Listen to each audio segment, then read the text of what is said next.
रामनवमी मनाई जा रही है, आज दुर्गा अष्टमी है। तो मैं समझता हूँ कि इस रामनवमी और दुर्गा अष्टमी की सभी को बहुत बहुत बधाई, जो जो मेरे इस कार्यक्रम से जुड़े हुए हैं और जो अतिथि आदरणीय अमिता जी ने आमंत्रित किए हैं, धीरे धीरे शनय शनय हमारे जूम में जुड़ते चले जा रहे हैं। उन अतिथियों का भी मैं बहुत बहुत स्वागत करता हूँ, उन्हें प्रणाम करता हूँ, उनका अभिनंदन करता हूँ। और आज का दिन एक और महत्वपूर्ण दिन है। आज अगर रामनवमी है तो हम हिंदी साहित्य वाले हमारे लिए एक और महत्वपूर्ण दिन है। आज 26 तारीख है, आज 26 मार्च का दिन है। आज महेशी महादेवी वर्मा जी की जयंती है। तो उस इस नाते भी जो है आज का दिन जो है बहुत ही महत्वपूर्ण है। तो मैं आज आपको महेशी महादेवी वर्मा जी का अगर मैंने नाम लिया है तो मैं आज आपसे आपसे उनका एक चित्र जो है मैं भी शेयर कर रहा हूं। आप देखिए, स्क्रीन पर आएगा, स्क्रीन पर आया है। देखिए, ये चित्र है, बहुत महत्वपूर्ण चित्र है। अमिता जी आप भी ध्यान दीजिएगा। ये चित्र है वो 28 नवंबर 1983 का, जब महेश्वरी महादेवी वर्मा को ज्ञानपीठ पुरस्कार मिला था। और देखिए सौभाग्य, देखिए कैसे कैसे संजोग बनते हैं कि उनको जो ज्ञानपीठ पुरस्कार दिया जा रहा है तो किनके कर कर्मों से दिया जा रहा है। जो विश्व की सबसे महान नेत्री मानी गई, विश्व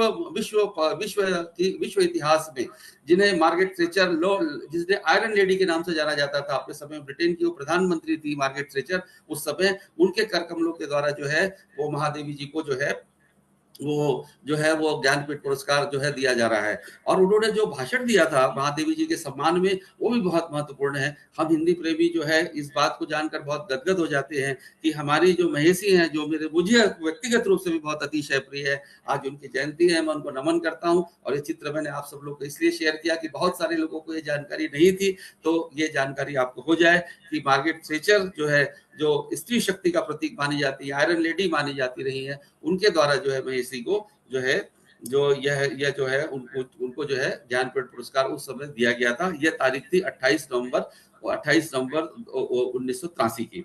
चलिए हम कार्यक्रम को आगे बढ़ाते हैं महादेवी जी को प्रणाम करते हुए। तो आज हमारे बीच में कौन उपस्थित है? अमिता जी उपस्थित है। तो भाई ऐसा है कि आप निरंतर सक्रिय रहती है हिंदी और उसके उत्थान के लिए। वर्तमान में आपके ऊपर बहुत बड़ा दायित्व है। आप उत्तर प्रदेश हिंदी संस्थान की प्रधान संपादक हैं। अब जैसा कि आप लोग जानते हैं, जो मेरे कार्यक्रम को हमेशा देखते हैं, जिस विद्वान को मैं बुलाता हूं, जिस अतिथि को बुलाता हूं, उससे संबंधित एक टिप्पणी करता हूं, उसके विषय से संबंधित। तो आज की मेरी टिप्पणी क्या है, सुनिएगा। इस देश में बहुत सारे विद्वजन ऐसे हैं जिनका तर्क ये है, बहुत सारे विद्वजन है जो दिल्ली बॉम्बे में बड़े बड़े पदों पर बैठे, कि भाई अंग्रेजी एक उन्नत भाषा है, अंग्रेजी जो है पूरे विश्व में बोली और समझी जाती है। तो आखिर आखिर आखिर जो है वो आखिर हमको जो है हिंदी की आवश्यकता ही क्या है? अगर जब हमारे पास एक प्रामाणिक तौर पे अंग्रेजी एक भाषा है जिसका अनुप्रयोग देश में हो रहा है, तो हिंदी के प्रति हम इतना आग्रह क्यों करते हैं? तो हिंदी जो है, उनके लिए प्रत्युत्तर यह है कि हिंदी जो है वो भारत के लिए मातृसम है, माँ की तरह है। अंग्रेजी के विषय में कुछ हद तक इन विद्वानों की बात सही हो सकती है, परंतु मैं आप सब दर्शकों से पूछता हूं कि अंग्रेजी में क्या अपनत्व है? नहीं है। आत्मीयता है? नहीं है। क्या कभी वो लोक संगीत की भाषा हो सकती? नहीं हो सकती। कभी लोक संस्कृति की भाषा हो सकती? नहीं हो सकती। कभी अंग्रेजी जो है हमारे लोक साहित्य की भाषा हो सकती? नहीं हो सकती। भाषा के महत्व को सबको जो लोग मानते हैं, वो भारत हिंदू हरिश्चंद्र जी के इस मंत्र से पूर्णतः सहमत होंगे, जब हो निरंतर एक जवान, हिंदी हिंदू हिंदुस्तान। तो इस विषय को जब भी मुझे उद्बोधन का अवसर मिलता है, मैं एक व्यक्ति को का उल्लेख अवश्य करता हूँ। उनका नाम है नेल्सन मंडेला। नेल्सन मंडेला साहब को नोबेल प्राइज मिला है। अश्वेत लोगों के अधिकार के लिए पूरा जीवन उन्होंने दिया। ऐसे महान व्यक्ति के भाषा के संबंध में क्या विचार थे, मैं उसको हमेशा रखता हूं, ताकि आप लोग भाषा के महत्व को समझ सके। जो लोग कहते हैं ना कि अंग्रेजी से तो काम चल जाता है, ये खासकर उनके लिए। If you talk to a man in a language he understand, that goes to his head. If you talk to him in his language, that goes to his heart. यानी जब हम किसी से भी बात करते हैं, यदि उसे वो भाषा आती है तो उसके दिमाग तक जाती है, परंतु हम यदि उसकी अपनी भाषा में बात करते हैं तो उसके हृदय तक जाती है। जैसे आप मुझसे बात करेंगे, मुझे थोड़ी बहुत अंग्रेजी आती है, तो मैं अंग्रेजी में, शायद आपने मुझसे बात की, मैं आपको प्रत्युत्तर दे दूंगा, वो मेरे दिमाग तक जाएगी। लेकिन जब आप मुझसे हिंदी में बात करते हैं तो मेरे हृदय तक जाती है। आपने भी देखा होगा कि कभी आप अवध में जाइए और अवधी में बात करिए, देखिए वो कैसा उसको अपना तो लगता है जिससे आप बात करते हैं। आप ब्रज जाइए, ब्रज में भाषा बात करिए, उसको कैसा अपना तो लगता है। तो ये बात जो है नेल्सन मंडेला जी ने कही है। तो अपनी भाषा अपनी ही होती है, चाहे पराई भाषा कितनी अच्छी हो, उससे कोई अंतर नहीं आता। और वैसे भी हिंदी के पे कोई कमी नहीं है, हिंदी तो एक समृद्ध भाषा है। तो ऐसी हिंदी के भविष्य के विषय में, वर्तमान के विषय में आज अमिता जी से हम बहुत गहन चर्चा करने वाले हैं। और वे चूंकि स्थापित साहित्यकार भी हैं, तो निश्चित ही उनकी रचना धर्मिता पर भी बात होगी। तो आप अगर मैं ये कहूं कि उनका जो जीवन है वो हिंदी भाषा और साहित्य को समर्पित है, तो ये अतिशयोक्ति नहीं होगी। 60 से अधिक कृतियां उनकी प्रकाशित हो चुकी है, जिसमें समालोचना, समीक्षा, कहानी संग्रह, कविता संग्रह, यानी वो केवल ऐसा नहीं जैसे कि कवि ही हैं या कहानीकार ही हैं। देखिए कितनी बहुमुखी प्रतिभा है। वे समालोचना भी है, उनकी समीक्षा के क्षेत्र में भी काम है, कहानी संग्रह भी उनके आए हुए हैं और कविता संग्रह भी आया हुआ है। तो ऐसी प्रतिभाशाली जो है विदुषी डॉक्टर अमिता दुबे हमारे कार्यक्रम में उपस्थित है। मैं उनका बहुत बहुत स्वागत करता हूँ। अमिता जी कैसी हैं आप? नमस्कार। बहुत बहुत धन्यवाद संजय चलिए, आज आपसे आज रामनवमी इसलिए पूछ रहा हूँ कि आज कोई व्रत उपवास किया है कि आपने, या किसी मंदिर में विशेष पूजा करी है? आज तो महा अष्टमी का दिन है और इस समय तो नवमी तिथि भी प्रवेश कर चुकी है, तो जी, जी। आज तो उत्सव का ही दिन है। मैं तो 9 दिन से उपवास में हूँ और कल पारण होगा। सर्वप्रथम तो मैं आज के दिन के महत्व को, बड़ी बात आप लोगों के लिए कितनी बड़ी बात। देखिए, आप अगर सामान्य महिला होती, घरेलू महिला होती, भाई जिनको घर पे रहना है वो उपवास कर रही है, तो इतने सारे दायित्व को निभाने के बाद अगर आप 9 दिन उपवास रहती हैं, तो आपको मैं बहुत बहुत प्रणाम करता हूँ अमिता जी। ये बहुत बड़ी बात है, क्योंकि जो लोग सार्वजनिक जीवन में काम कर रहे हैं, घर की भी जिम्मेदारी संभाल रहे हैं, उनके लिए उपवास करना, वो भी 9 दिन, बहुत बड़ी बात है। आपको बहुत प्रणाम करता हूँ। ये बताइए, घर में कुछ पकवान वगैरह बना कि नहीं आज? हाँ बिल्कुल बना।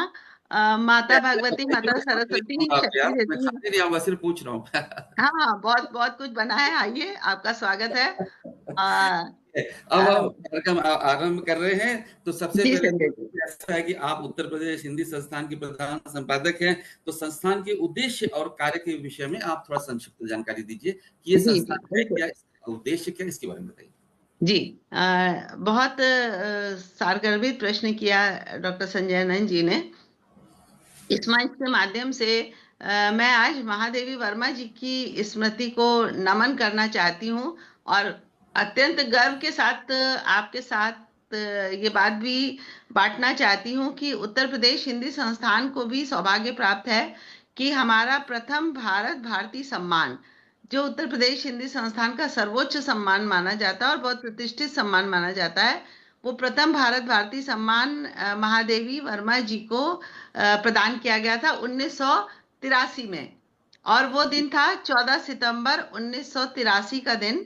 और ये भी बहुत सौभाग्य की बात है, जैसे कि अभी आपने कहा कि ज्ञानपीठ सम्मान देने के लिए आयरन लेडी जिन्हें कहा जाता है वो आई थी, और भारत भारती सम्मान देने के लिए अपनी भारत की आयरन लेडी यानी श्रीमती इंदिरा गांधी जी, जो क्या बात है। तत्कालीन प्रधानमंत्री थी, उनके कर कमलों द्वारा ये सम्मान हुआ था। और लखनऊ के रविंद्रालय में ये आयोजन हुआ था, क्योंकि उस समय तक उत्तर प्रदेश हिंदी संस्थान में अपने सभागार इस प्रकार के विकसित नहीं थे। अब तो हम अपना सम्मान समारोह और अन्य आयोजन अपने सभागारों में करते हैं। उत्तर प्रदेश हिंदी संस्थान की स्थापना 30 दिसंबर 1976 को हुई थी और प्रथम भारत भारती सम्मान महादेवी वर्मा जी को 1983 में दिया गया। और उस समय आप सबको जानकर और भी प्रसन्नता होगी कि उत्तर प्रदेश हिंदी संस्थान के कार्यकारी उपाध्यक्ष आदरणीय वरिष्ठ कवि डॉक्टर शिवमंगल सिंह सुमन जी थे। मैं तो उस समय हिंदी संस्थान में नहीं थी, मेरा तो इंटरमीडिएट का वर्ष था, मेरी इंटरमीडिएट की पढ़ाई हुई थी, लेकिन साहित्य और संस्कृति और कला से जुड़ाव बचपन से रहा। बल्कि ये कहना चाहिए कि शायद मेरी जो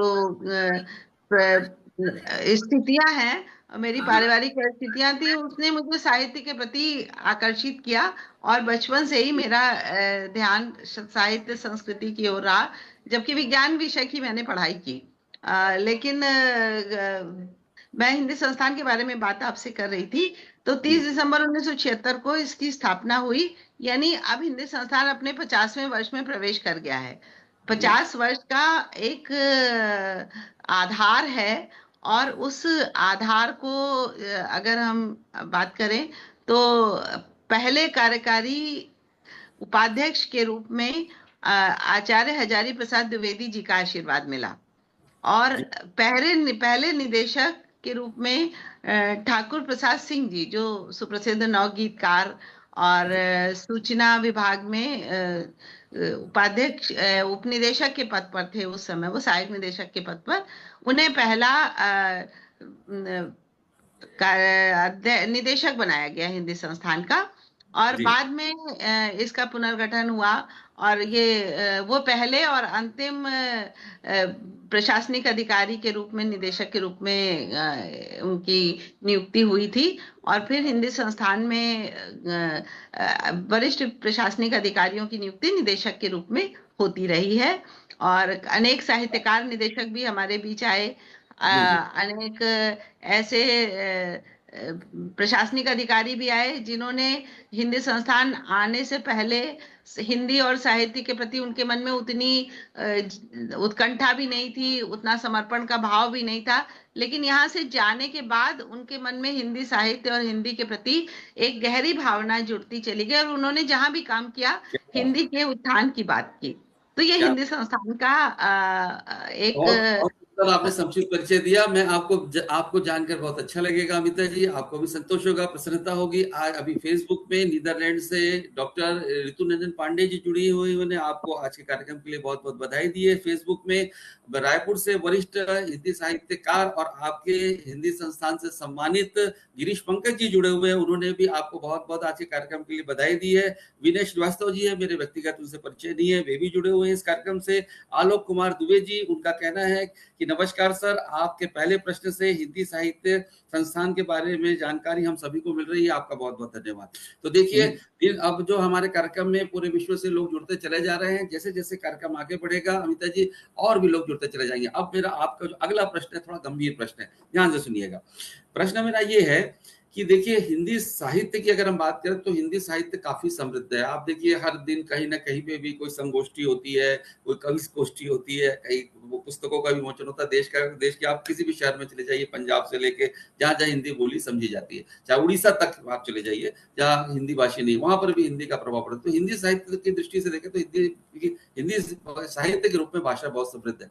वैसे हम पत्रकारिता के क्षेत्र में देखते हैं तो आज हमारी हिंदी भाषा जो है बहुत हर जगह हिंदी का बोलबाला है। आप इलेक्ट्रॉनिक मीडिया में देखिए, प्रिंट मीडिया में देखिए तो हिंदी चैनल है, हिंदी पत्रिकाएं वो सर नंबर 1 पे होती है। आज भी जो हिंदी चैनल होते हैं उनकी टीआरपी सबसे ज्यादा होती है, उनके पत्रकारों को लोग व्यक्तिगत रूप से जानते हैं, मैं किसी का नाम नहीं ले रहा हूँ। तो हिंदी पत्रकारिता और साहित्य के क्षेत्र में तो बहुत समृद्ध है, आप सहमत होंगी। लेकिन दो क्षेत्र ऐसे हैं जहां पर हिंदी बहुत बहुत ही कमजोर है। एक तो विज्ञान का क्षेत्र, जितनी भी विज्ञान से जुड़ी संस्थाएं वहां पे हिंदी नहीं के बराबर है, और दूसरा है कॉर्पोरेट सेक्टर, जो हमारे बिजनेस सेक्टर है, चाहे हमारी बड़ी बड़ी कंपनियां हो, चाहे वो 1000 करोड़ की कंपनी हो, चाहे 100 करोड़ की कंपनियां हो, इनमें सारा कामकाज अंग्रेजी भाषा में होता है। तो मेरा प्रश्न आपसे ये था कि विज्ञान और बिजनेस क्षेत्र में हिंदी की भूमिका को आप कैसे देखती हैं? इस क्षेत्र में हिंदी को बढ़ाने के लिए आपका संस्थान या आप व्यक्तिगत रूप से क्या कार्य करना चाहेंगी? ये मेरा प्रश्न है।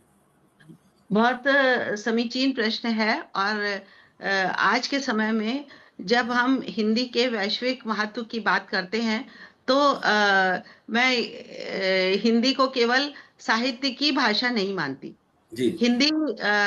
हिंदी इतनी विविध वर्णी भाषा है कि जब हम साहित्य की बात करते हैं तो हमें भारतेंदु हरिश्चंद्र जी का आपने नाम लिया था, भारतेंदु हरिश्चंद्र जी के साथ हमें उनके उस कथन को भी याद करना होगा जब वे कहते हैं कि हिंदी नई चाल में ढल रही है।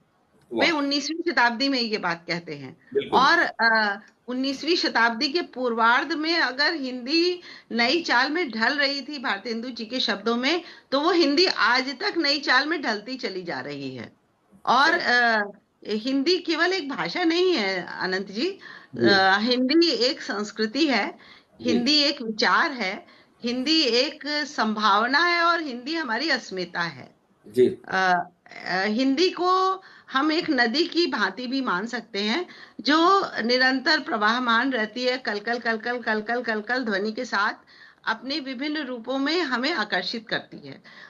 हिंदी संस्थान की जहां तक मैं बात करूं, तो हिंदी संस्थान केवल हिंदी साहित्य के उत्कर्ष की ओर अपना मूल दृष्टिकोण उसका नहीं है। हिंदी संस्थान में लगभग 750 पुस्तकों का प्रकाशन हुआ है अब तक। और इन पुस्तकों में अगर धर्म, संस्कृति और संस्कार और धर्मशास्त्र का इतिहास, उर्दू हिंदी शब्दकोश जैसे ग्रंथों की हम बात करें, तो उसके साथ साथ हमने गणित, भौतिकी, रसायन, पत्रकारिता, राजनीति और ऐसी पुस्तकों का सृजन भी हिंदी संस्थान के माध्यम से हुआ है, जो चिकित्सा विज्ञान के क्षेत्र में, जो तकनीकी के क्षेत्र में, जो कंप्यूटर साइंस के क्षेत्र में निरंतर कार्य कर रहे हैं विद्वानों की, उनकी पुस्तकों का यहाँ प्रकाशन हुआ है। आज मैं उनको भी याद करना चाहती हूँ। प्रश्न में देखिए, मैं आपसे फिर से वो पूछ रहा हूँ कि आपके व्यक्तिगत विचार या आपके संस्था के प्रमुख है उस नाते कि विज्ञान और बिजनेस के क्षेत्र में हिंदी बहुत कम है, तो आप स्वीकार करेंगे कि कंपनियों में जो काम होता है सब अंग्रेजियों में होता है, चाहे इनमें हिंदी के प्रचार के लिए हम क्या कर सकते हैं, ऐसा आप सोचती हैं? या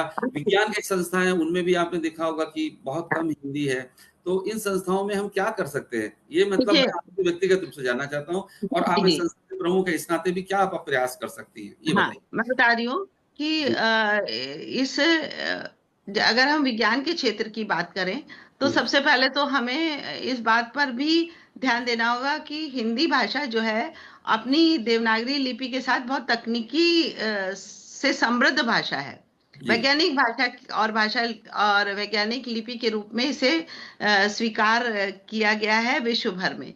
तो मेरा जो व्यक्तिगत वो है प्रयास है, वो ये है कि हमें जो तकनीकी के शब्द हैं उन्हें यथावत, उनको अनुवाद के क्षेत्र में न जाके उन्हें यथावत अपनी भाषा में उनको अंगीकार करना चाहिए।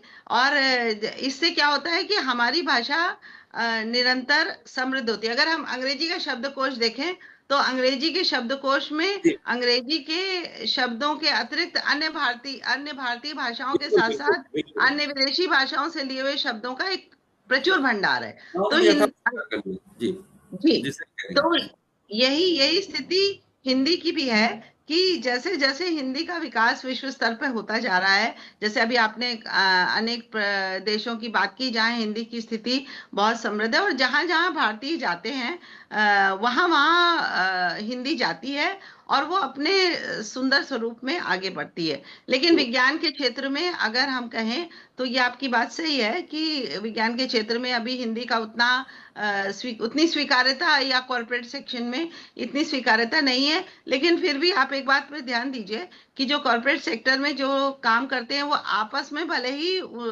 अंग्रेजी माध्यम से करें, लेकिन जब उन्हें जनता के बीच जाना होता है तो उन्हें हिंदी का सहारा लेना ही पड़ता है।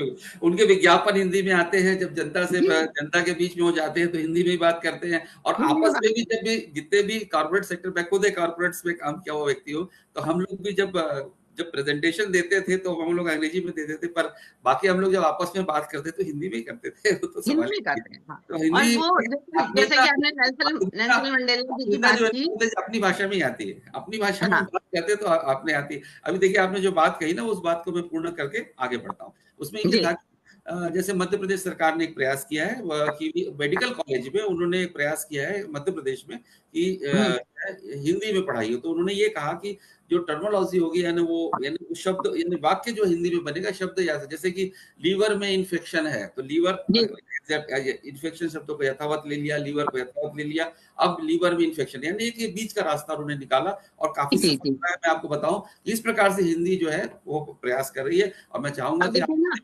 हमारे डॉक्टर और इंजीनियर चाहे पढ़ाई किसी भी माध्यम से, देखिए ज्ञान की भाषा कोई भी हमें स्वीकार हो सकती है। जी नहीं, मैं वही कह रहा था, लेकिन व्यवहार की भाषा के रूप में हमें हिंदी।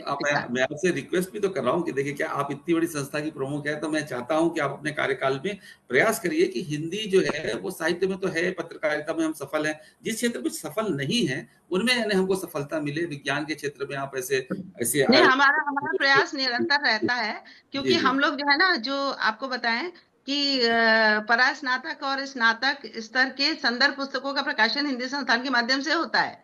तो वो बच्चे, उन जो परस्नातक और वो पुस्तकें बहुत प्रचुर मात्रा में प्रचारित भी होती हैं। हम लोग मेलों में भी प्रतिभाग करते हैं, स्कूल कॉलेजेस, स्कूल तो नहीं, कॉलेजेस और यूनिवर्सिटीज में भी संपर्क करते हैं। तो ये हमारा प्रयास निरंतर रहता है। विनय श्रीवास्तव जी ने टिप्पणी करी है फेसबुक पर, पूर्व में अंग्रेजी भाषा में प्रकाशित चिकित्सा विज्ञान एवं अभियंत्रण की शिक्षा की पुस्तकें भी अब हिंदी में उन्हीं लेखकों के द्वारा प्रकाशित की जा रही है, क्योंकि हिंदी की स्वीकार्यता बढ़ रही है। बहुत सही कहा विनय जी आपने, और अमिता जी भी सहमत है इससे। जश पटेल जी हैं, शायद वो आपके परिचित हैं। नमस्कार अमिता जी, आपका इंटरव्यू सुन के बहुत आनंदित हुआ। अनुज पाल सार्थक जी भी हमारे साथ जुड़े हुए हैं। ये दोनों मेरे से व्यक्तिगत मेरा इनसे परिचय नहीं है, मैं इनको नमस्कार करता हूँ। इन्होंने भी आपके कार्यक्रम के लिए सफलता की बात करी है, और आपको जो है आपके प्रति जो है आभार व्यक्त किया कि आज आप हमारे कार्यक्रम में आई। अब देखिए, हमने बात कर ली। आपकी इस बात से एक बात और मैं जोड़ के अपनी बात को समाप्त करूंगी कि हिंदी संस्थान के माध्यम से हमने चिकित्सा के क्षेत्र में कुछ ऐसी पुस्तकों का प्रकाशन भी किया है, जैसे खर्राटे हैं खतरनाक जी, और एनीमिया, और कि जैसे जो आम जन तक जो डॉक्टर और मरीज के बीच की बातचीत है, उसको सहज और सरल शब्दों में आम जन तक पहुंचे, जिससे कि हिंदी की तो स्वीकार्यता बढ़ती ही है, और इसके साथ साथ जो चिकित्सा के क्षेत्र में एक प्रश्न चिन्ह आता है कि हम मरीज को बड़ी बड़ी गंभीर बीमारियों से कैसे परिचित कराएं, तो उसको लेके भी हम लोग प्रयास करते हैं। जी, आप देखिए, ये तो ये हमारे जो मेरे द्वारा जो साक्षात्कार लिया जा रहा है, उसका एक पड़ाव खत्म हुआ, जिसपे हमने अमिता जी के एक पक्ष को जाना कि वो एक संस्थान जो है उत्तर प्रदेश सरकार का, उत्तर प्रदेश हिंदी संस्थान, उसकी प्रमुख है, प्रधान संपादक। इसलिए हमने हिंदी पर बात करी, उनके संस्थान पर बात करी। अब हम बात करते हैं उनकी रचनाधर्मिता पर। एक बहुत लंबी यात्रा जो है अमिता जी आपने तय करी है। इतनी सारी कृतियों का प्रकाशन, सृजन, और उसमें इतनी विविधता।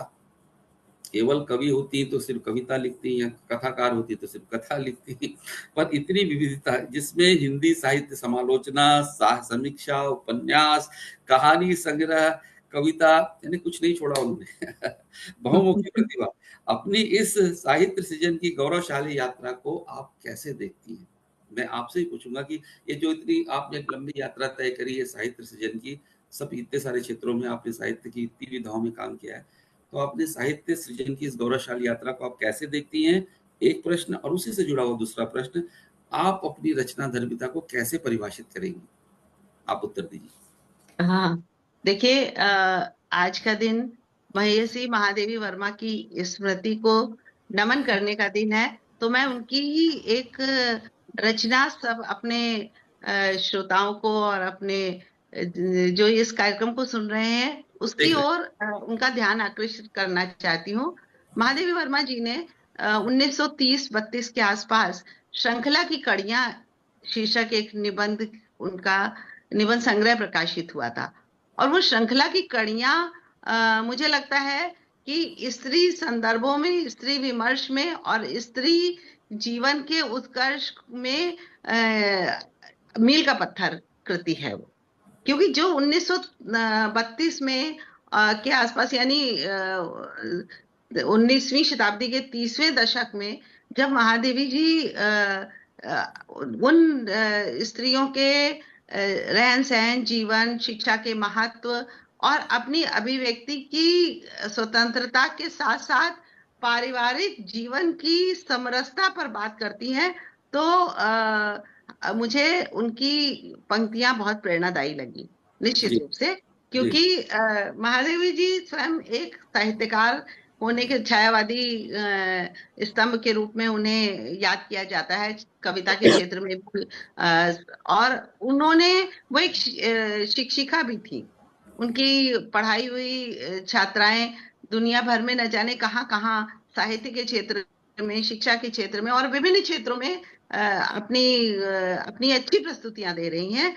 तो ये उनके व्यक्तित्व का एक बृहद रूप है। तो मुझे तो लगता है कि मुझे पढ़ते पढ़ते, महादेवी जी को पढ़ते पढ़ते, जयशंकर प्रसाद जी को पढ़ते पढ़ते, विद्यार्थी जीवन में बहुत सारे पुस्तकों को पढ़ते पढ़ते कुछ लिखने की, कुछ सृजन करने की कंठा हुई। और माँ सरस्वती का आशीर्वाद मुझे मिला कि जो मेरी रुचियां थी, यानी जिसको बच्चों के शब्दों में कहें तो पैशन, जो मेरा पैशन था वो मेरा ये कि जॉब आप बन गया। आपकी प्रेरणा स्रोत जो है महादेवी रही। मुझे भी जी। महादेवी से बहुत जो है मैं उनका आदर करता और हूँ, मुझे ये बहुत ही। उसमें लेकिन उसमें मैं आपसे पूछ रहा एक हूँ कि संयोग और भी है। वो आपसे संयोग ये है आपसे कि एक प्रश्न महादेवी, जी, हाँ, उसी समय एक महादेवी प्रश्न। वर्मा जी का जन्मदिन और मेरा जन्मदिन एक ही दिन होता है, अरे क्या बात यानी है! होलिका दहन वाले दिन। तो अच्छा। इसलिए शायद अंतर अंतर मन में महादेवी जी एक माँ वीणा पाणी की तरह मेरे मन मस्तिष्क में हमेशा ही मेरे निकट रही, और उनकी प्रेरणा से मुझे लिखने की अच्छा, वो मिली, प्रेरणा मिली। ये बताइए कि ये तो ठीक है। तो मैंने आपसे पूछा कि आपने बताया कि आपके ऊपर बहुत प्रभाव रहा महादेवी जी का, जयशंकर प्रसाद जी जी। का भी आपने नाम लिया। तो आप अपने सृजन को कैसे देखते हैं? उनसे प्रभावित रहा है या आपकी कुछ अलग स्वतंत्र आपका चिंतन रहा है? देखिए, अभी दूसरा मैं पहले अपने पूछा था वो मैं बाद में पूछ रहा हूँ। वो पहले ये था कि पहली रचना आपने कब लिखी, तो वो भी बताइएगा कि कभी हाँ जी के बिल्कुल। विषय में अ, लिखी, मम्मी पापा को पहली बताया? पहली जी, पहली रचना मुझे लगता है कि विद्यार्थी जीवन में कक्षा 6, 7, 8 में किसी समय, एक कक्षा 8 शायद था।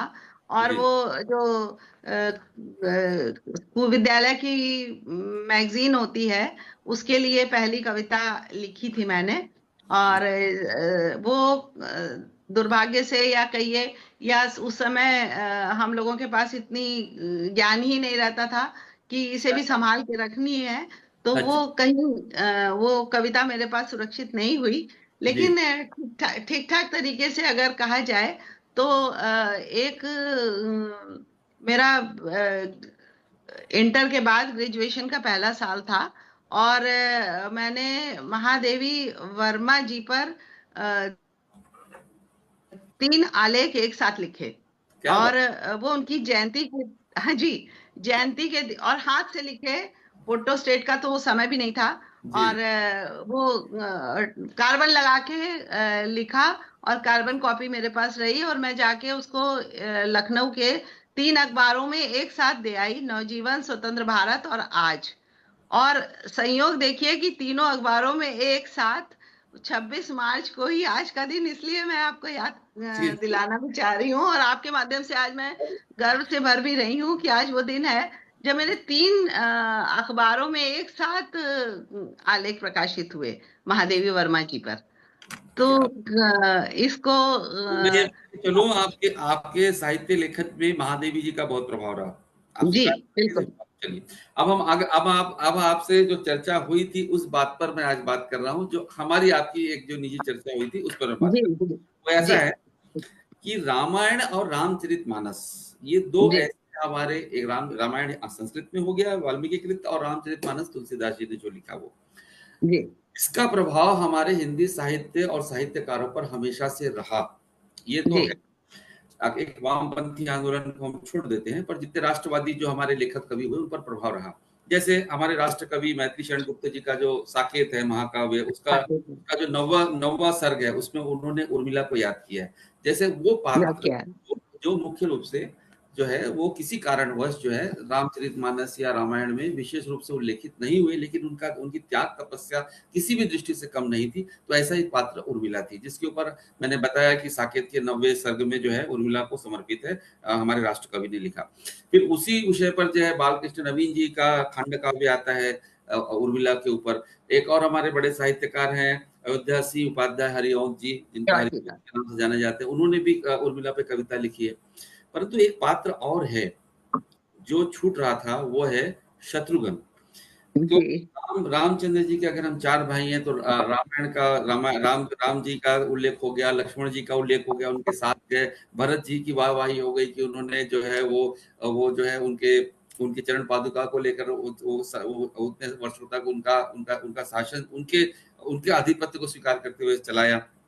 परंतु हम देखते हैं कि उनका उल्लेख जो है वो बहुत कम है। तो देखिए विदुषी जो हमारी जो लेखिका हैं, आज जो हमारी मेहमान हैं अमिता दुबे जी, उनका ध्यान जो है वो शत्रुघ्न के ऊपर गया। जैसे उर्मिला के ऊपर आदरणीय बालकृष्ण का ध्यान गया, मैत्री शरण गुप्ता जी का ध्यान गया, हरिवंश जी का ध्यान गया, वैसे ही उनका ध्यान जो है वो शत्रुघ्न के ऊपर गया। और उन्होंने कहानी नहीं लिखी है, एक पूरी उपन्यास लिखी है जिसका नाम है एकांतवासी शत्रुघ्न। अब आप मुझे बताइए इस विषय पर, और आपने ये विषय को क्यों चुना, इस उपन्यास के विषय पर आप बताइए। हमारे दर्शक निश्चित तौर पे इस विषय पर आपकी बात जानना चाहेंगे। अमिता जी।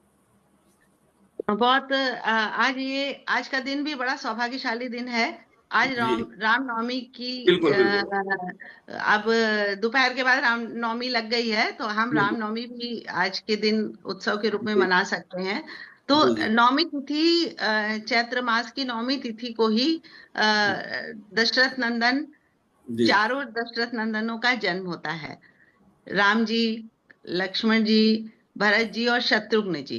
तो जी मेरे जी मन में ये विचार बहुत दिनों से था, और जी संभवतया रामचरितमानस के पाठ के साथ साथ मुझे अन्य पुस्तकें भी पढ़ने का अवसर मिला, जो राम कथा को केंद्र में रखकर किसी ने लक्ष्मण के दृष्टिकोण से राम कथा को देखी, जैसे डॉक्टर सुधाकर अदीप जी एक हमारे पूर्व निदेशक भी रहे। उन्होंने लक्ष्मण के चरित्र को ध्यान में रखकर राम कथा उस दृष्टिकोण से देखी, और कई सारी राम कथाएं पढ़ने का मुझे अवसर मिला। कंब रामायण भी मैंने पढ़ी, और बहुत जी सारे जी ग्रंथों और वाल्मीकि कृत रामायण को भी के हिंदी अनुवाद को संस्कृत के साथ हिंदी अनुवाद का एक संग्रह मेरे पास है, तो उसे भी पढ़ने का मुझे अवसर मिला। मेरे मन में एक प्रश्न आया कि ये दशरथ जी के 4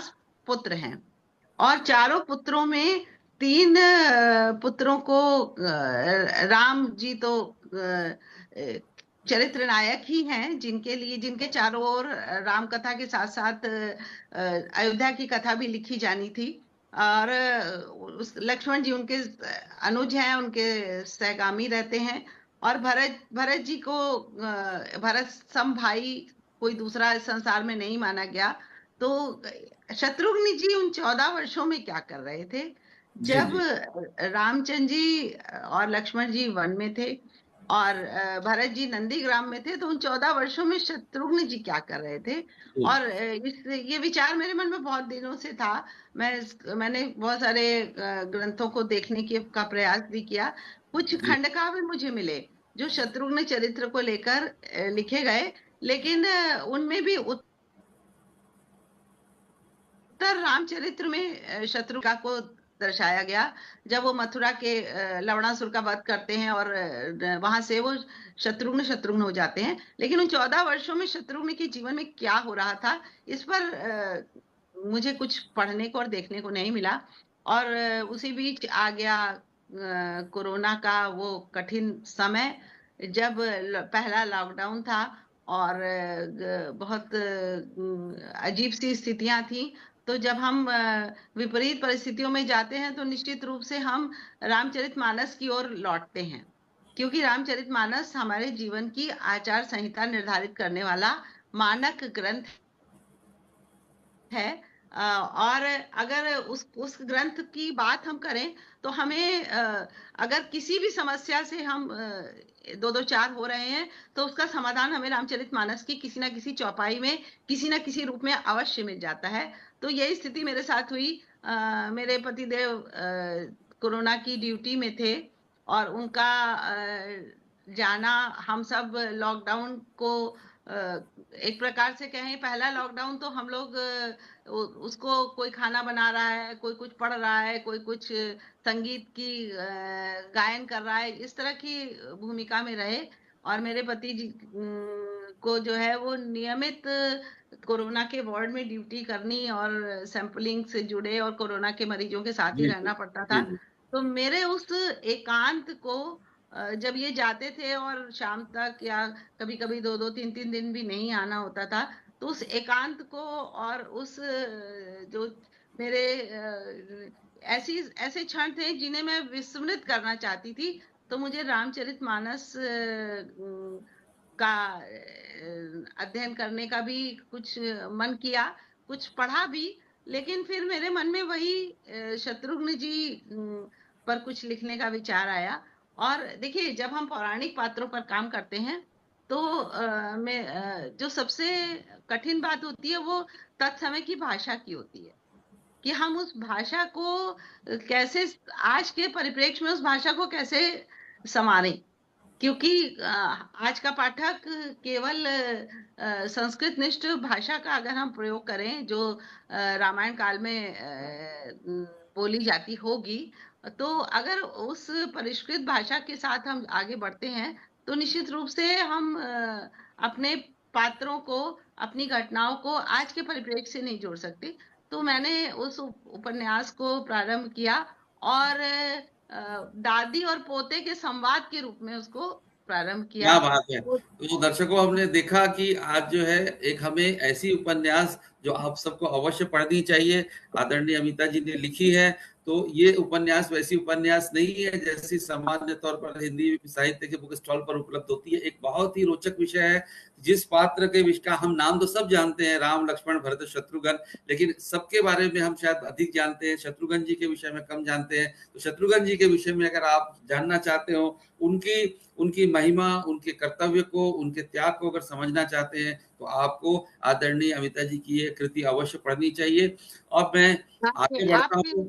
आपके माध्यम से एक दो शुभ सूचनाएं मैं और दूं इस उपन्यास को लेकर। इस उपन्यास का तेलुगु अनुवाद डॉक्टर टीसी वसंता जी ने किया है, जिसका लोकार्पण हैदराबाद में 29 मार्च को है। तो और आज ही एक शुभ सूचना, बहुत बधाई आपको, और मिली है कि डॉक्टर वेंकटेश ने इसका मराठी में अनुवाद पूरा किया है।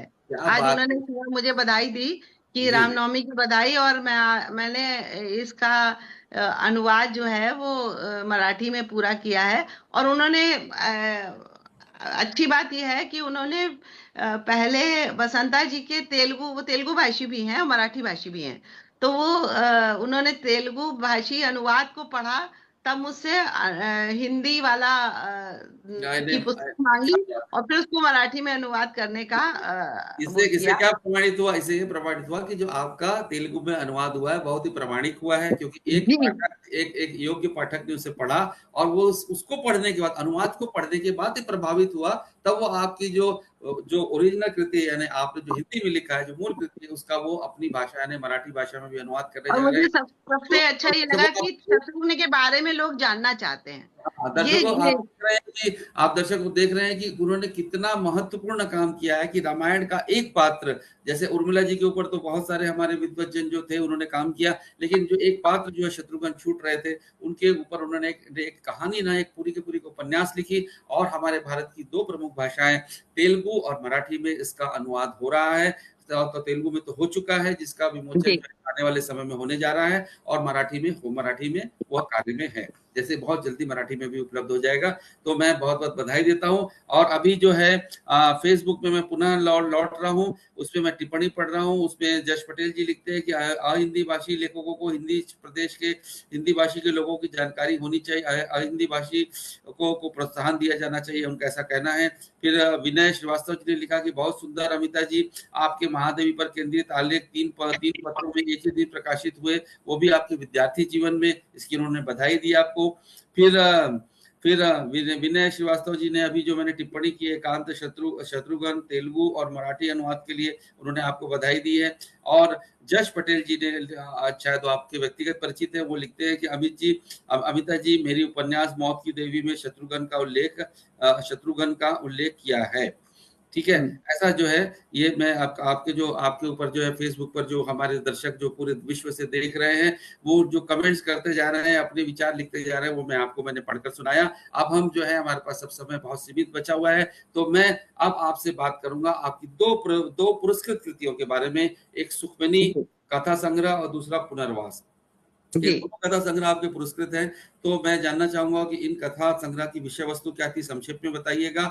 और एक कहानी आपको चुनना है, क्योंकि आपका विस्तृत जो है, आपने इतनी जी सारी कहानी और उपन्यास लिखे, तो एक कहानी जो आपके मन के बहुत निकट है और आपको ऐसा लगता है कि जो यह जो है, ये कथा जो है वो आपको बहुत पसंद हो, आपकी लिखी कहानी जो आपके हृदय के बहुत निकट हो, वो आपको बताना है।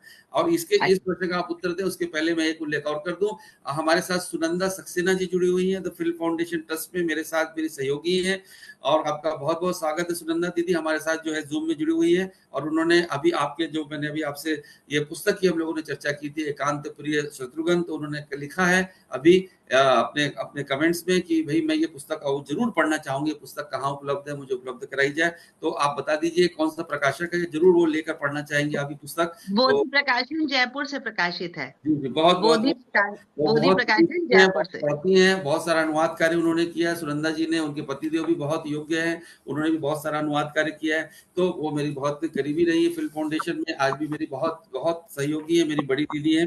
तो मैं अब आपको अब अपनी बात जो है हम आगे बढ़ाते हैं, तो अब आप मेरे प्रश्न का उत्तर दीजिए। मैंने आपसे 2 प्रश्न किए, एक सुखमनी और पुनर्वास के संबंध में, जो दोनों पुरस्कृत आपकी कृतियां हैं, तो इसकी कथा वस्तु क्या है, विषय वस्तु क्या है, वो बता दीजिए संक्षेप में। और ये बता दीजिए कि आपकी कोई एक ऐसी कहानी जो आपको सबसे ज्यादा प्रिय हो।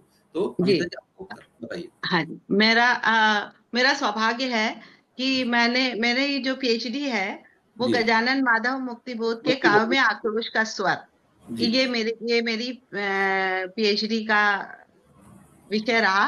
और मुक्तिबोध को पढ़ते हुए, जानते हुए, मुझे मराठी के बहुत सारे शब्द मेरे संज्ञान में आए, और उन शब्दों का प्रयोग और उन शब्दों को पढ़ते पढ़ते मुझे नहीं पता था कि कभी मेरी किसी पुस्तक का मराठी में अनुवाद हो सकेगा। तो सुखमनी कहानी संग्रह ऐसा कहानी संग्रह है जिसका मराठी में अनुवाद भी हुआ है, और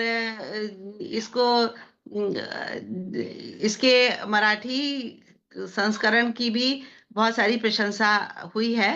और पुनर्वास कहानी संग्रह मेरा तीसरा कहानी संग्रह माना जा सकता है, और इस कहानी संग्रह को सरोजनी कुलश्रेष्ठ कथा कृति सम्मान से सम्मानित होने का सौभाग्य मिला।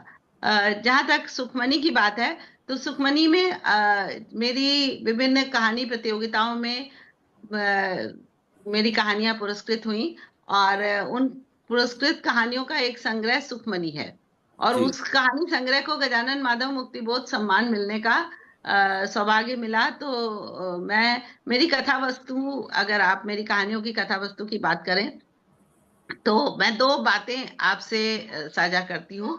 एक तो ये कि मेरी कहानियां मेरे परिवेश के चारों ओर की किसी घटना को केंद्र में रखकर रची गई हैं, और मेरा पूरा ध्यान ये रहता है कि अगर मैंने किसी घटना को केंद्र बनाकर कोई कथा कहानी लिखी है, तो उस पात्र को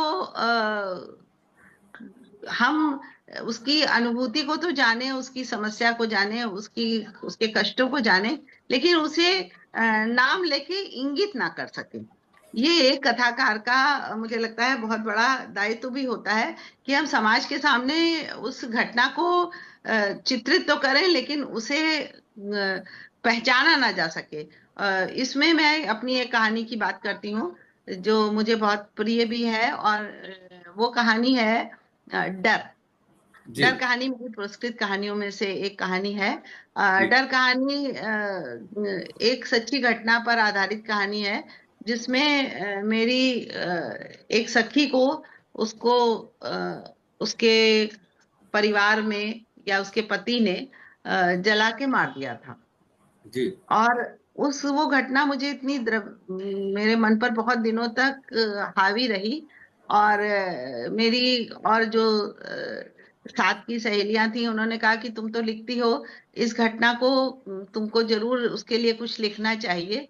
तो जब मैं उस कहानी को पूरा करने में, उसका अंत करने में, मुझे लगभग 1 साल का समय लग गया, क्योंकि जब भी मैं उस कहानी को आगे बढ़ाती और उसका अंत करती, तो मुझे लगता कि वो मेरी सहेली को पहचान लिया जाएगा।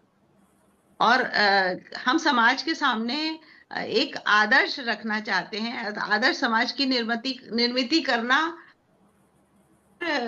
समाज को सकारात्मक दिशा में ले जाना भी मुझे लगता है साहित्यकार का एक दायित्व होता है। नकारात्मकता तो बहुत सारी है, और नकारात्मक विचार किसी को कुछ देते नहीं है। सकारात्मक विचार नकारात्मक विचारों से आगे निकलने के रास्ते देते हैं। तो मेरी कथा वस्तुएं हमारी संवेदनाओं से जुड़ी हैं। मेरी कहानियां के पाठक अधिकांशतः ये कहते हैं कि आपकी कहानी पढ़कर ऐसा लगता है कि जैसे ये हमारे आसपास की ही घटना है, और इस पात्र को तो हम जानते हैं। तो देखिए, आज हमने अमिता जी से बहुत लंबी चर्चा की।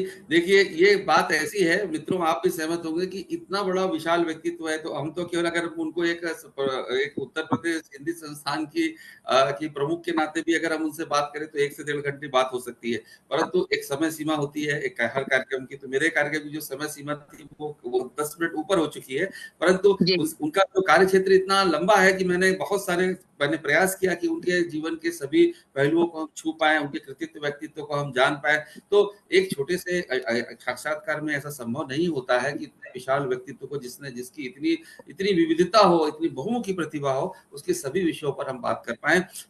पर मैंने प्रयास किया है, और जो दर्शक जो देख रहे हैं फेसबुक में लगातार कमेंट्स कर रहे हैं, उनको पढ़कर मुझे संतोष हो रहा है कि उनको ये लग रहा है कि भाई मैंने लगभग जो है अमिता जी के सभी जीवन के पहलुओं को छूने का प्रयास किया है, और समय का एक सीमा तो होती है। आपने बहुत विस्तार से चर्चा की है। आपके लिए अंतिम प्रश्न है, अगर वो नहीं पूछूंगा तो आप मेरे पर नाराज होगी, क्योंकि आप कवियत्री भी है। तो कवियत्री होने के नाते मैं, जहां तक मेरी जानकारी है, 4 कविता संग्रह आपके प्रकाशित हो चुके हैं, तो इसका मतलब वो स्थापित कवियत्री है। तो मुझे थोड़ा सा संक्षेप में बताइएगा, क्योंकि समय हो चुका है। तो काव्य सृजन का आप जो काव्य सृजन करती हैं, उसमें मूल भाव आपका क्या रहता है? अधिकांश कविताओं का वैसे तो विविधता होती है, तो आप बता दूसरा हुआ है कि काव्य सृजन को आपको प्रेरित कैसे, मतलब कौन सी चीजें जो आपको प्रेरित करती है काव्य सृजन के लिए? ये मेरा आज का आप उत्तर दीजिए जी।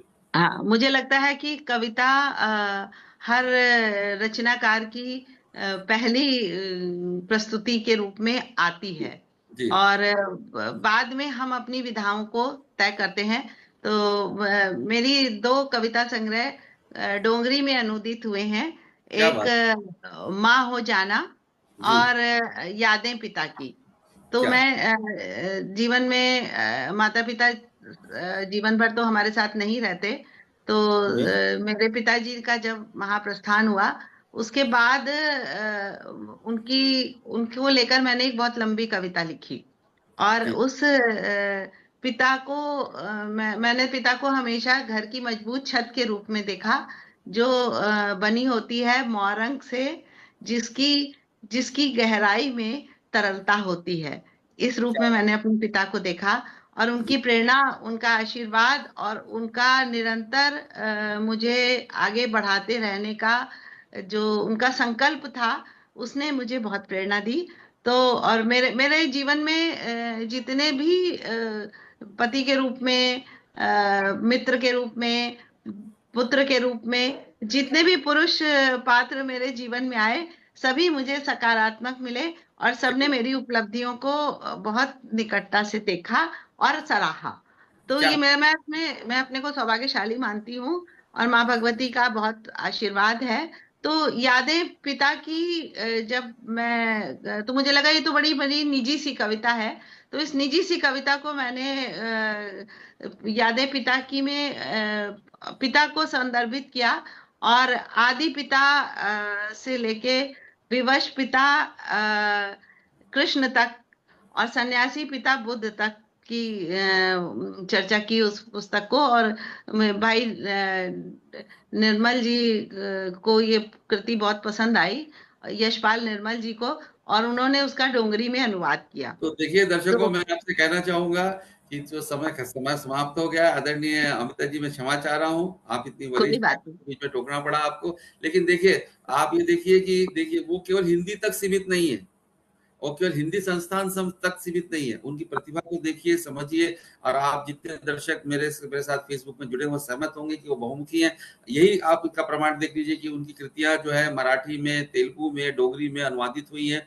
और वे भारत के जो भाषाभाषी जो हिंदी कम जानते हैं, या उन्हें हिंदी की समझ कम है, उन भाषाओं में भी उनका साहित्य जो है वो शनय उपलब्ध हो रहा है। ये निश्चित तौर पर जो है हिंदी को भी समृद्ध करता है, और निश्चित तौर पर अमिता जी की ये व्यक्तिगत उपलब्धि भी है कि उनका साहित्य जो अनेक भाषाओं में अनुवादित हुआ। और भी हम फिर अभी कभी ऐसा अवसर मिलेगा तो हम उनकी कृतियों के बारे में, उनके व्यक्तित्व के बारे में और भी लंबी चर्चा करेंगे। आज का कार्यक्रम हम यही समाप्त करते हैं, लेकिन समय समाप्त करने के पूर्व एक जयेश पटेल जी ने 2 बार लिखा है, इसलिए मैं उनका उल्लेख कर रहा हूँ। वो ये कह रहे हैं कि जैसा आपका तमिल में, सॉरी माफ करिएगा, मैं क्षमा चाहूंगा, आपने कहा कि तेलुगु में अनुवाद हुआ है और मराठी में होने जा रहा है, तो वे गुजराती भाषी है, तो उन्होंने कहा है कि अमिता जी मैं गुजराती में इसका अनुवाद करना चाहूंगा, यानी आपकी कृति एकांतवासी शत्रुघ्न। देखिए, आप मेरे कार्यक्रम में आने के आपको फायदा हुआ है। आज राम जी की कृपा है अनंत भाई, आज राम जी की कृपा है, रामनवमी है ना। तो उन्होंने कहा कि भाई मैं इसका गुजराती में अनुवाद करना चाहूंगा। तो जयेश जी, आपसे मैं अनुरोध करूंगा कि आप जो है अमिता जी को एक पत्र लिखिए उनके पते पर, और हिंदी संस्थान के, और उनसे व्यक्तिगत रूप से आप संपर्क करिए, उनसे व्यक्तिगत रूप से जो आधिकारिक अनुमति लीजिए और अपने बारे में पूरी जानकारी दीजिए। और अगर वो उनको ऐसा लगता है कि आप इसके योग्य हैं कि आप उनकी कृति का गुजराती अनुवाद कर सकते हैं, तो निश्चित तौर पर चाहेंगे कि गुजराती में भी आप उनकी कृति जो अनुवादित हो। तो ये कार्यक्रम मैं आज यहाँ समाप्त कर रहा हूँ, लेकिन अंत में अमिता जी चूंकि कवयित्री हैं तो उनकी बात तो रखनी पड़ेगी। 4 लाइन, केवल 4 लाइन आप सुनाइए अपनी कोई एक प्रतिनिधि कविता की, सिर्फ 4 लाइन सुनाइएगा, और इसके साथ ही कार्यक्रम समाप्त होगा। जी, ये मेरी ऐसा मन करता है, इसी नाम से शीर्षक कविता है, और इसे गोपाल दास नीरज सम्मान मिलने का सौभाग्य मिला इस पुस्तक को। तो मैं इसकी 4 पंक्तियां आपके आगे रखती हूँ। सब कुछ पहले सा हो जाए ऐसा मन करता है, सब कुछ पहले सा हो जाए ऐसा मन करता है, सूरज पश्चिम से उगाए ऐसा मन करता है, ऐसा मन करता है। मस्ती वाले बचपन के दिन, मस्ती वाले बचपन के दिन, रूठने और मनाने के दिन, बचपन के साथी सचमुच मिल जाएं ऐसा मन करता है, ऐसा मन करता है। अंतिम पंक्तियां इस लंबे गीत की। हमने जीवन में कभी ना कभी किसी ना किसी को खोया होता है। कभी नहीं जो मिलने वाले, कभी नहीं जो मिलने वाले, चले गए हैं दूर किनारे, कैसे हैं वे कहाँ मिलेंगे, कैसे हैं वे कहाँ मिलेंगे, कोई उनका पता बताए ऐसा मन करता है, ऐसा मन करता है। सूरज पश्चिम से उगाए ऐसा मन करता है। और हमारा मन करता है कि आप अमिता जी से बातचीत कभी खत्म ही ना हो, बहुत लंबी चलती रहे, क्योंकि मन भरा ही नहीं है आपसे बातचीत। समय खत्म हो गया, मैं क्षमा चाहता हूँ, लेकिन ऐसा लग रहा है कि और 1 आध घंटा हम बात करें, आपकी कविताएं सुने, आपकी और भी कृतियों के बारे में जाने। तो फिर कभी ऐसा अवसर मिलेगा तो मैं निश्चित तौर पे पुनः आपको आमंत्रित करूंगा। तो जो दर्शक आज हमारे साथ फेसबुक में पूरे विश्व से जुड़े, उन सबको प्रणाम करता हूं, और खासकर जिन्होंने अपने विचार लिखे कमेंट्स के रूप में, जिन्हें मैं बार बार पढ़ता रहा अमिता जी के लिए, उन सबको मैं विशेष रूप से साधुवाद देता हूं, क्योंकि उनके विचार अमिता जी तक पहुंचे। आपके इस पटल के माध्यम से मैं जश भाई पटेल जी को भी बहुत साधुवाद देती हूँ कि उन्होंने मेरे लिए एक और और मेरी एक रचना की उपादेयता को और प्रतिष्ठित करने का अवसर दिया। और आपको बहुत बहुत धन्यवाद, आपने मुझे इस मंच से जोड़ा, मुझे बहुत अच्छा लगा। बहुत बहुत धन्यवाद। बहुत बहुत नमस्कार। और हम फिर इसी प्रकार किसी विद्वत जन से अगले कार्यक्रम में पुनः हम मिलेंगे, इसी विश्वास के साथ। और रामनवमी की पुनः आप सबको मैं बधाई देता हूँ, शुभकामनाएं देता हूँ, और हम पुनः मिलेंगे इस मेरे कार्यक्रम में जिसका नाम है अपनी बात डॉक्टर संजय आनंद के साथ। आप सबको बहुत बहुत नमस्कार, नमस्कार, नमस्कार। बहुत बहुत नमस्कार, धन्यवाद।